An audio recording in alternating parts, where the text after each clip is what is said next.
সব পরে থাকবে, চলে যেতে হবে আমাদেরকে। এজন্য আখিরাতের কথা যেন আমাদের স্মরণ হয়। বিশ্বনবী বলতেন, নাহাই তুকুমান জিয়ারাতিল কবুর, আমি তোমাদেরকে কবর জিয়ারত করতে আগে নিষেধ করতাম, কিন্তু এখন নিষেধাজ্ঞা প্রত্যাহার করে নিলাম। এখন সব সময় তোমরা কবরের সামনে যাবা আর জিয়ারত করবা। একটু গেলে আখিরাতের কথাটা স্মরণ হবে। ওখানে ছোট শিশুরা শুয়ে আছে, কিশোর যুবকরা আছে, আপনার মতো তাগড়া যুবক মুরব্বীরা আছে। এরা এই এলাকায় থাকতো, এরা আকাশ থেকে নেমে আসে না, এই এলাকার সন্তান আজ নাই।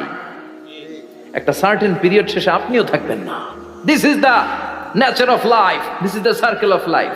ছোট্ট শিশু হয়ে এসেছিলেন, শৈশব, কৈশোর, যৌবন, প্রৌঢ়ত্ব। আগে ছিলেন সিঙ্গেল, বিয়ে করে হয়ে গেলেন ডবল।